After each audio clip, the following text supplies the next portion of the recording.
Saudara yang dikasihi Tuhan, apakah perkumpulan gereja itu sudah pasti bisa kita sebutkan sebagai komunitas ataukah kerumunan? Apakah setiap orang Kristen ketika berkumpul, duduk bersama, melakukan aktivitas bersama, itu sudah bisa langsung kita kategorikan sebagai komunitas? Kalau misalkan kita menganggap itu sebagai komunitas, bagaimana dengan sekumpulan orang Kristen yang duduk bersama kemudian menggosipkan orang lain?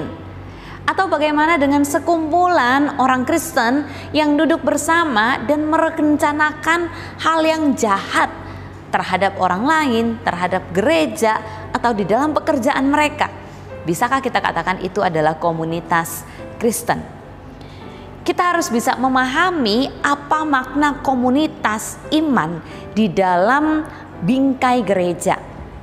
Tuhan memanggil umatnya sebagai komunitas untuk bersama-sama melakukan dan menghidupi visi Tuhan.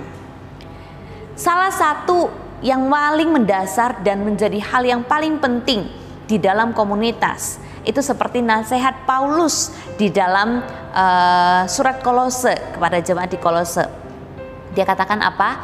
Hendaklah damai sejahtera Kristus memerintah dalam hatimu. Karena untuk itulah kamu dipanggil menjadi satu tubuh. Salah satu bukti bahwa kita disebut sebagai komunitas iman adalah di dalam perkumpulan itu ada damai sejahtera Kristus yang memerintah, yang bertahta, yang memimpin. Sehingga apa? Setiap hal yang dilakukan oleh perkumpulan orang Kristen itu adalah hal yang bertujuan untuk menggenapi perintah Tuhan, bertujuan untuk melakukan perintah Tuhan, bertujuan untuk menyatakan kasih Tuhan di tengah-tengah dunia ini. Maka di dalam bingkai itulah Paulus menasehati jemaat di Kolose untuk apa? Hendaklah kamu sabar seorang terhadap yang lain, hendaklah kamu saling mengampuni, hendaklah kamu bisa terus bekerja bersama-sama melayani Tuhan.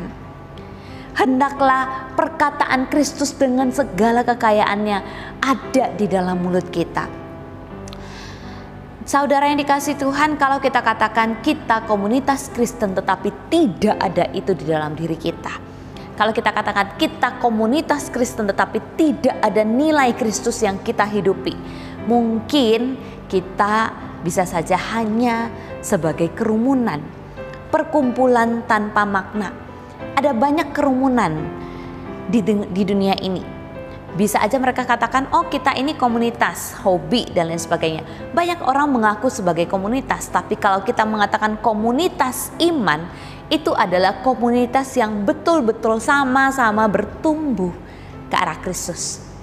Bertumbuh ke arah Kristus itu berarti apa? Ketika ada pergumulan, mereka bisa berjuang bersama-sama, mencari solusi bersama-sama.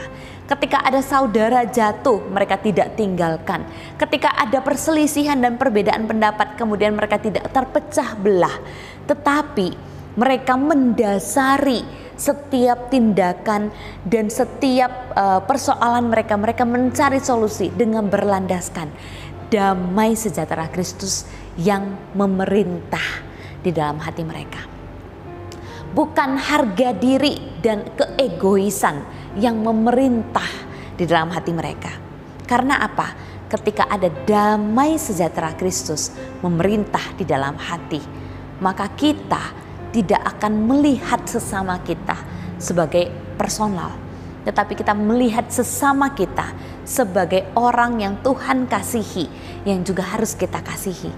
Sehingga lewat itu semua, setiap perbedaan pendapat, setiap perselisihan, setiap pergumulan kita bawa di bawah kedaulatan dan tuntunan Allah.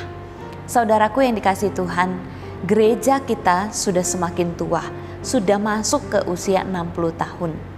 Kita menjadi anak Tuhan juga semakin hari semakin dewasa. Maka mari kita nyatakan kehidupan kita menjadi saksi Tuhan, membawa identitas kita bangga sebagai anak Tuhan di dalam komunitas Kristen. dengan mencerminkan hidup yang tunduk di bawah damai sejahtera Kristus. Yang biarkan damai sejahtera Kristus itu memerintah dan menguasai hati kita.